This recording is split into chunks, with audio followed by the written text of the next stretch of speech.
Welcome to the channel. My name is Matthias. Today we're going to talk about Excalibur issue 66, which is a fascinating issue because we dive back into the days of the future past and we see this horrible future that is possible for Kitty Pryde.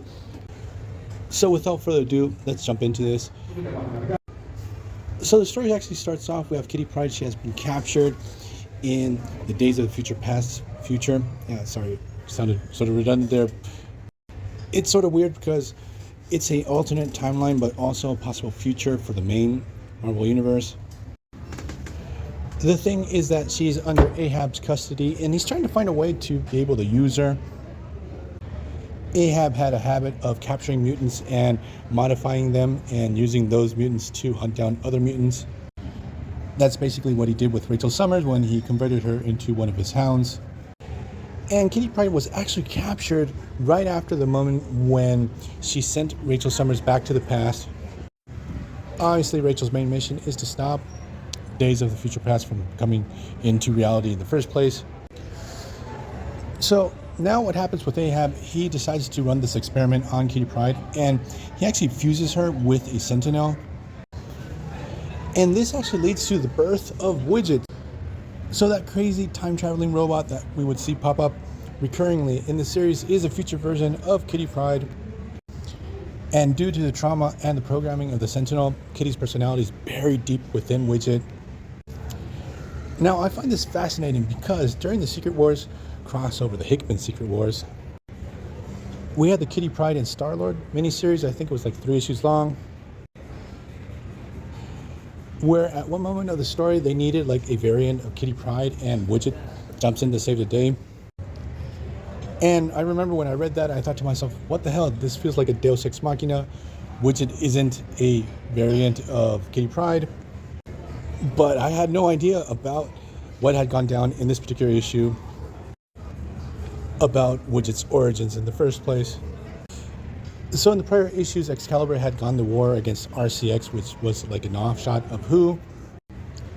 Their leader was called Smythe, and they were trying to hunt down all the paranormals in Great Britain. And now Smythe was doing this to protect the paranormals because he viewed that this overabundance of superpowered people might lead to a backlash in the general public. And also they were dealing with this mystery virus that was killing off a ton of these paranormals. The thing is that in the middle of this battle between Excalibur and RCX, Rachel Summers arrives, and she basically tells both sides to cut it out, that they were both on the same team, that they had to deal with the future and Ahab. So what happens is Widget is able to escape Ahab's installations, and it actually starts tagging along with many of the Marvel UK characters that were fighting against the Sentinels. So we're talking about a feature version of Smythe who's wearing this War Machine type of armor. Then we have Tangerine, Dark Angel, Kill Power, Albillion. We even see Death's Head 2 pop up in a couple of panels. So we have these Marvel UK forces that all of a sudden they're attacked by Ahab Sentinels, with Widget tagging along. And what happens is, Widget, to save these new friends that it had, it actually uses Kitty's phasing powers to phase through time. And she returns to the past, finding Rachel Summers, and she brings Excalibur to the Days of the Future Past, so into the future. So now we have the Marvel UK characters and Excalibur fighting against Sentinels. Ahab bursts onto the scene. We get this really cool moment where we have Ahab, he's going to finish off Tangerine, and Rachel just swoops in the nick of time and melts off Ahab's hands.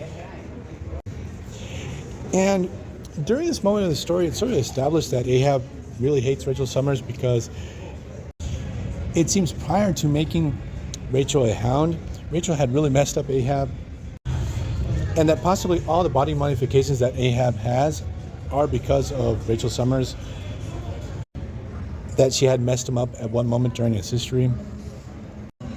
Now, as time progresses, Marvel's not going to follow this line of story. They're going to go with something different with what's going to happen with Ahab. It's not going to be Rachel Summers, the one that's going to lead to Ahab being mutilated and needing cybernetic parts and augmentations. But we're going to leave that for another video. So we're going to leave this one here. I hope you guys liked it. See you guys next time. Bye.